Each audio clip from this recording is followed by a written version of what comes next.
একটা রোগ হলো, ইনাদের বিপদ আপদ হয় না, কিন্তু হযরত খাজা মাইনুদ্দিন চিশতি রহমাতুল্লাহ আলাইহিকে পানি দিব না বলে আনা সাগরের পানিকে বন্ধ করে দেওয়া হলো। বেরাদার, এইভাবে অনেক ইতিহাস আছে যে ইনাদের পৃথিবীর মধ্যে বিপদ আপদ ঘটেছে, না ঘটেনি? ঘটেছে, কিন্তু আল্লাহ তাবারক তাআলা যেটা কোরআনে বলে দিয়েছেন সেটাকে মিথ্যা হবে? জি। আর যেটা যে আমরা যদি মনে করি যে এটা মিথ্যা, তাহলে আমাদের ঈমান থাকবে না, মুসলমান থেকে খারিজ হয়ে যাবে। বেরাদার, তা আল্লাহ তাবারক তাআলা রাসূল সাল্লাল্লাহু তাআলা আলাইহি ওয়াসাল্লাম বলেন যে মুমিন মুত্তাকিন সালিহিন সলিহা ইনাদের বাড়িতে যে বালা মুসিবত আসে, ইনাদের যে রোগ বালা হয়, ইনাদের যে বিপদ আপদ আসে, এটা আসলে দুনিয়ার মানুষের চোখে বিপদ আপদ, কিন্তু আল্লাহর তরফ থেকে এদের পরীক্ষা। জোরে বলেন সুবহানাল্লাহ। সুবহানাল্লাহ, সুবহানাল্লাহ। আল্লাহর তরফ থেকে এদের পরীক্ষা, কিন্তু দুনিয়াবি মানুষের জন্য এটা হচ্ছে বিপদ। যারা আধ্যাত্মিক জ্ঞান অর্জন করতে পারেনি, যারা এখনো পর্যন্ত আল্লাহর ওলির মানে কাছাকাছি যেতে পারেনি, যারা এখনো পর্যন্ত আল্লাহর ওলিকে চিনেনি, তারা ওই আধ্যাত্মিক জ্ঞান এখনো পায়নি, আর তারা মনে করবে জগতের মধ্যে এগুলো বিপদ। জি বেরাদার, আজকে বর্তমানে নিউ জেনারেশনের ছেলেদের যদি জিজ্ঞাসা করা হয়, এই যে নারীদেরকে এত সম্মাননা দেওয়া হয়, নারীদের যে এত সম্মান উঁচু করে দেওয়া হয়েছে, নারীদের যে এত সুসম্মানে সম্মানিত করা হয়েছে, এই যে দরওয়াজা, মায়ের দরওয়াজা, বোনের দরওয়াজা, এই যে সমস্ত বড় বড় দরওয়াজা মায়েদেরকে দেওয়া হয়েছে, এগুলো কে দিয়েছে? আমরা তো জেনারেল বাংলা মহিলারা এগিয়ে বসে না। ভারতবর্ষের ইতিহাস আমরা পড়ে মানুষ হয়েছি, আমরা তো ইসলামিক ইতিহাস খুলে দেখি নাই, আমাদের তো বাড়িতে ইসলামিক ইতিহাস থাকে না, আমরা তো কাউকে বলি না যে একটু ইসলামিক কিতাবপত্রগুলো ঘেটে দেখ, এগুলো তো আমরা বলি না। এই জন্য তাদের ইসলামিক কোনো জ্ঞান অনেক যুবকদের মধ্যে নাই। এই জন্য যদি বলা হয় যে মেয়েদের অর্থাৎ নারীদের অর্থাৎ মা বোনদের সম্মান কে বাড়িয়েছে, তো বলবে স্বামী বিবেকানন্দ, না হলে বলবে ঈশ্বরচন্দ্র বিদ্যাসাগর, নইলে বলবে গিরিশচন্দ্র সেন, এগুলোই বলবে। কিন্তু আমার দয়ার নবী মায়ার নবী সাল্লাল্লাহু তাআলা আলাইহি ওয়াসাল্লাম আজকে থেকে 1446 হিজরি আগে এই মা ও বোনেদের মান ও সম্মানকে বাড়িয়েছে। জোরে বলেন সুবহানাল্লাহ, সুবহানাল্লাহ। এই যে খোদার জান্নাত, যে জান্নাতের জন্য সকলে লোভনীয়, কেউ কি চাই যে আমি জাহান্নামে যাব? প্রত্যেকে চাই যে আমি জান্নাতে যাব, কিন্তু এই জান্নাত যে এত ভালো জায়গা, এই জান্নাতের জন্য যে সকলেই লোভী, কিন্তু এই জান্নাতকে আমার আপনার মায়ের পায়ের তলে দিয়েছে। জোরে বলেন সুবহানাল্লাহ, সুবহানাল্লাহ। এই জান্নাতকে আপনার আমার মায়ের পায়ের তলে দিয়েছে। এই জন্য মা এবং বোনেদের ইজ্জত সম্মান মানকে কে বাড়িয়েছে? আমার দয়ার নবী মায়ার নবী সাল্লাল্লাহু তাআলা আলাইহি ওয়াসাল্লাম।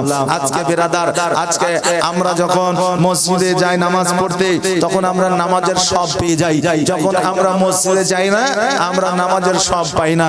আজকে ঈদগাহর ময়দানে গেলে আমরা নামাজের সব পাই, ঈদগাহর ময়দানে না গেলে আমরা নামাজের সব পাই না। কিন্তু বেরাদার, আমার মা বোনেরা মসজিদে না গিয়ে নামাজের সব পাই, জুম্মাতে না গিয়ে জুম্মার সব পাই, ঈদগাহতে না গিয়ে ঈদের নামাজের সব পাই, ঈদুল আজহার নামাজে না গিয়ে ঈদুল আজহার নামাজের সব পাই।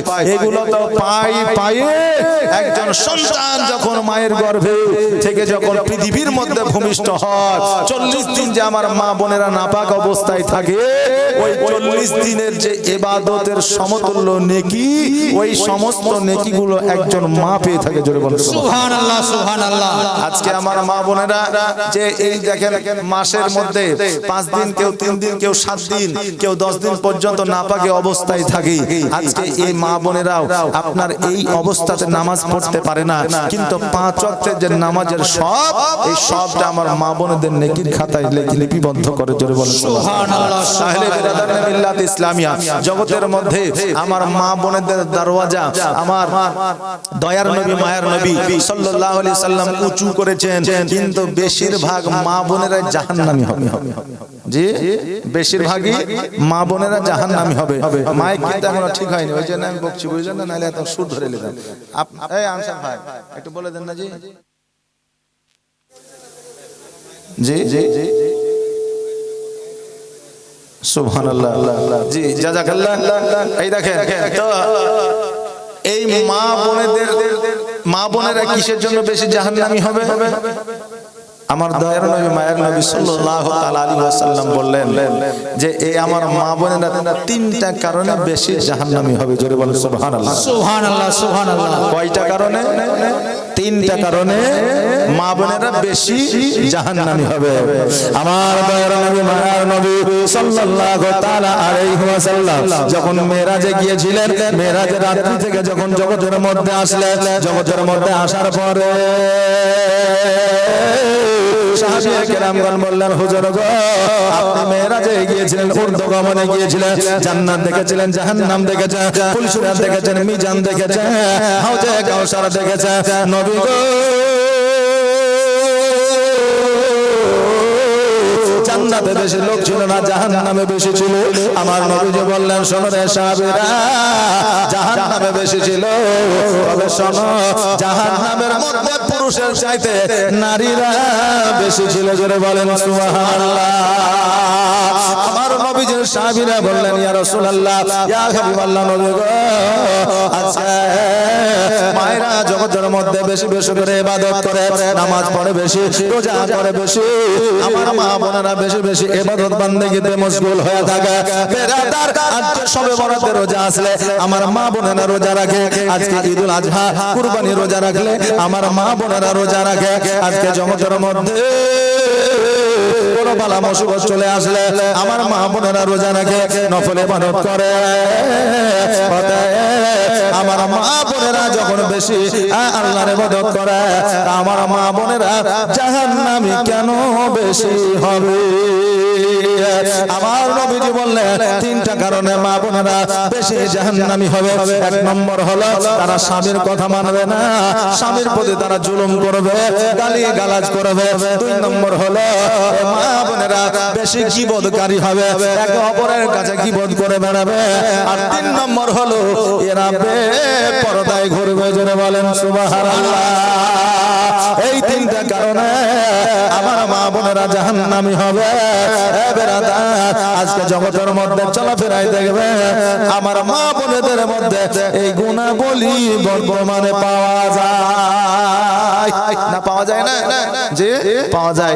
মা বোনেরা স্বামীদের প্রতি জুলুম করে। দ্বিতীয়ত হলো মা বোনেরা এখন গীবত করে আর বেপরদা হইয়া রাস্তাঘাটে ঘোরে। এখন পর্দা করে 9 বছর 5 বছর মেয়েদের, যে 25 বছর 26 বছরের মহিলা 5 বছরের কন্যাকে হাফ বোরকা পরিয়েছে, আর ও নিজে বুঝলেন ডিস্কো শাড়ি আর না হলে এই চুড়িদার পরে বাজারে ঘুরছে। কিন্তু আসলে বোরখাটা পর্দাটার প্রয়োজন কার ছিল? ছেলের না মা? যে মায়ের ছিল।